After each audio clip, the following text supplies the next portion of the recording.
começando a jogar as competições internacionais mais simples, menos exigentes. Era o Rubinho? Era o Técnico? Rubinho, mas teve outros também. E aí passei por 2 seleções B. Então, com 30 anos, eu tive a primeira Cara, convocação para a 30 anos. seleção principal.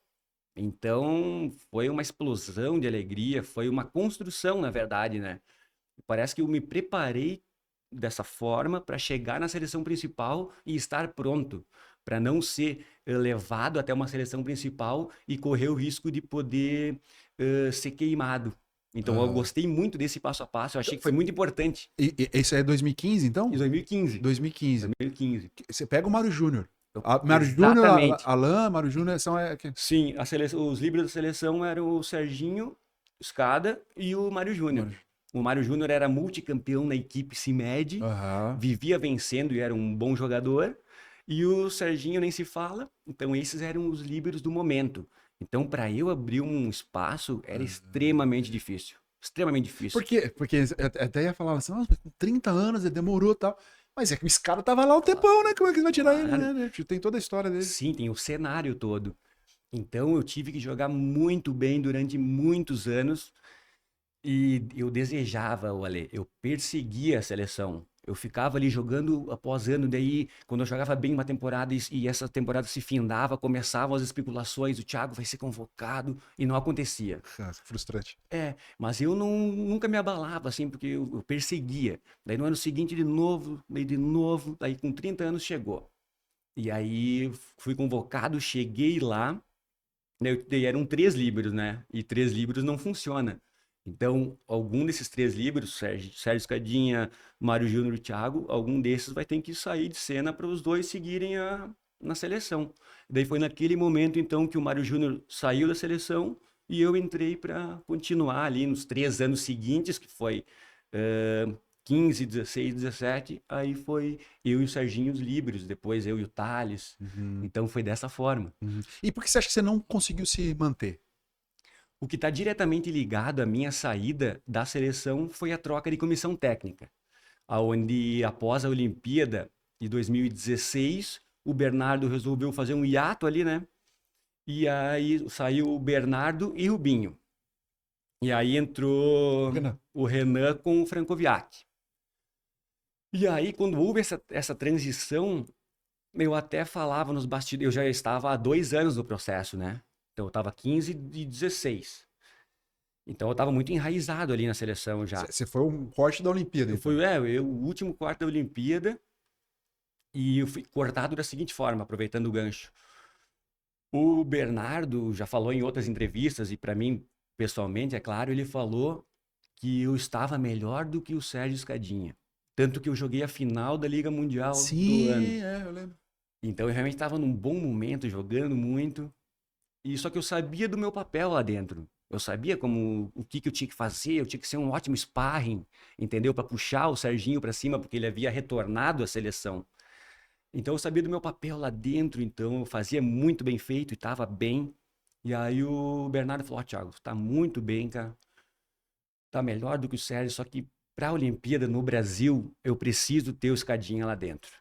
Preciso ter a experiência dele, a vivência, a imagem dele liderando a seleção dentro do Brasil. E naquele instante a seleção estava sofrendo uma pressão gigante. A nossa preparação em 2016 para a Olimpíada foi algo fenomenal. Todo o ambiente que foi criado para aquela conquista foi excepcional ali. A gente trabalhava com uma estrutura, com um amparo que fez com que aquela conquista fosse possível. E então o corte foi dessa forma, né? Ele justificou e eu entendi muito bem. Eu entendi perfeitamente. Aí eu falei, é claro que eu queria jogar uma Olimpíada no Brasil, mas eu sabia qual que era a minha função naquele instante.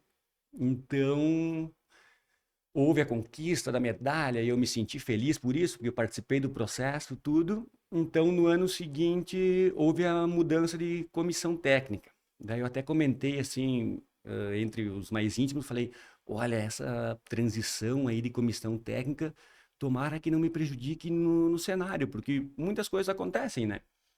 E aí o que aconteceu foi que mudou essas 2 peças que eu acabei de falar, e a partir disso o meu espaço lá dentro, ele se tornou muito pequeno. Mas como bateu isso em você, assim? Porque pra gente, que do lado de fora, é uma coisa, né? Uma coisa assim, você tá disputando a posição com o Sérgio. Você tá Sim. disputando com um cara que meu, não vai ser cortado, né? Esse cara tem uma história absurda e tal. Isso, Então você participa todo de um projeto sabendo que você não vai estar no final, que seria a Olimpíada, isso, né? Mesmo assim, pô, tô aqui lutando, que é o seu perfil, né? claro. E você entendeu o seu papel, Sim, né? sim. Tipo, bateu tranquilo isso, assim, e já aproveitando, você foi reconhecido de alguma forma depois da Olimpíada? Alguém veio falar com você depois, pelo trabalho que você fez? Não. Sobre isso, sobre o que quem ficou para trás, no caso, no processo ali do último corte, não teve esse reconhecimento. O reconhecimento foi interno meu, né? Que foi o suficiente já para seguir em frente, sem nenhuma mágoa ou ressentimento. Eu segui em frente muito feliz porque no ano seguinte eu teria oportunidade de novo. Entendeu? Uhum. Eu estive muito bem em 2016, então em 2017 eu viria e isso Porque naturalmente você imaginou que você ia estar. como líbero titular e com toda aquela confiança e uma transição assim programada. E teoricamente é isso, né? Se você está há 2 anos no processo e está em alto nível, aí o principal líbero está se aposentando da seleção, então o segundo líbero naturalmente assume a vaga e constrói o ano seguinte. Então, isso é o que tinha bastante em mente. Eu não tinha tempo e espaço para ficar me lamentando por não ter ido na Olimpíada. Eu estava olhando para frente já no que eu poderia aproveitar Você logo em focou breve. 2020, né? Claro, cara, Focar aí, isso, né? exatamente. Então, e daí você, então, assim, é, eu vejo o seu comportamento e eu entendo pô, eu tenho a minha cabeça e nada vai transformar o que eu penso nela. Sim, Mas você ficou chateado de alguma forma de não participar do próximo ciclo? Porque sim, aí o Renan. Porque Libra é meio que goleiro, né? sim, É uma função de segurança do treinador. O sim. Renan trabalhou anos com o Thales. E Isso, o Thales vai para a seleção e assume a função, isso. né, junto com o Mike. Né? O que aconteceu no 17 foi que o Marcelo Francoviaki chegou juntamente ao Renan. Ambos já tinham trabalhado com o Thales. O o Renan na CIMED e o Francoviac naquele ano no Canoas, né? Então o assistente técnico trouxe o líbero dele para a seleção, que realmente o Thales se destacou naquele ano, então merecia a convocação, ele merecia a convocação. Dentro do processo, ele foi beneficiado, justamente até por essa questão que tu mencionou do goleiro, ele foi favorecido e sem nenhuma justificativa, pelo simples fato de simpatia, enfim, porque eu estava bem outra vez. Eu não tive tempo na seleção naquele ano de apresentar o meu trabalho, porque já começou o teste dos dois, né? Foi lançado um de cada vez, e aí daqui a pouco começou a situação de um defender e um passar. Então eu sempre tinha conversas com o Renan no sentido de, pô, Renan, eu preciso de um pequeno tempo de algumas partidas para construir o meu jogo e tudo para ambientar nessa nova função de líbero titular. Eu nunca tive esse tempo. E então essa questão que doeu, né, por não ter tido o tempo de realmente ser o líbero titular na transição natural e saudável, estando bem e tudo. Já começou muito cedo. No primeiro eu tive um jogo como titular da seleção em 2017. Então, um jogo não é uma referência para já se poder começar a revezar os líberos ou até tornar um outro titular. Então, isso que foi o que eu sempre reivindiquei de forma equilibrada, de forma honesta, foi, pô, eu acho justo me dar um tempo aqui, me dar 4 partidas para poder apresentar, encontrar aqui a minha apresentação, minha melhor apresentação e me ambientar como titular. Isso nunca aconteceu. Então, o restante da temporada aconteceu dessa E quando você forma. tinha essa conversa com ele, o que ele te colocava? Ele colocava que o esporte era muito dinâmico e que o retrospecto não era levado em conta. Basicamente isso. Mas então se leva em conta o momento atual de cada um, então. Era só isso. E também não foi, na verdade, foi um favorecimento pela questão da simpatia, ou enfim, do relacionamento melhor com o outro líbero. E aí a temporada continuou, a temporada 17, desta forma. os líberos revezando. Eu e ele, um passava e um defendia. Porque eu já aproveito o gancho como líbero antigo e de 21 anos aí de trajetória, eu já aproveito para falar que é uma manobra que é permitida pela regra, mas que eu não concordo enquanto líbero tradicional. E aí, então, essa temporada de 17 rolou dessa forma, né? Toda ela.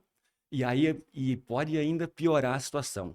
2018, aonde eu poderia ser convocado novamente, né? Por toda essa trajetória. E foi um 17 vitorioso. A seleção venceu o que tinha que vencer, fez um bom calendário de competições. Aí vem 2018. Aí, época de convocação. Aí o Renan optou por convocar o Murilo Endres e me deixar de fora. O Murilo foi de líbero, né? Foi de líbero. Aí ali eu percebi que a coisa já não era mais técnica, tática, enfim, aí já tinham outras coisas. Então, ali eu tive que me resignar que realmente, para mim, a seleção estava ficando para trás. De forma injusta, de forma que não, sem justificativa. Então, você quer convocar um líbero diferente ou quer testar, você pode trazê-lo, mas os que estavam no processo já, eles não podem ser preteridos dessa forma. Então, foi dessa forma. Se ele quisesse testar, continua chamando eu e o Thales do ano anterior, e aí chama o Murilo para disputa. Isso é uma coisa mais natural e possível. Só que não aconteceu. Eu não fui convocado mais a partir de então. E no clube, eu estava jogando muita bola, que naquela época eu estava no Sesc Rio. A gente conquistou um bronze, e eu fui a melhor defesa do ano, fui o melhor defensor da Superliga e não fui convocado. Então essa questão eu sempre deixei bastante silenciosa. Eu deixei sempre mais interna, internalizada e próximo ao círculo mais íntimo.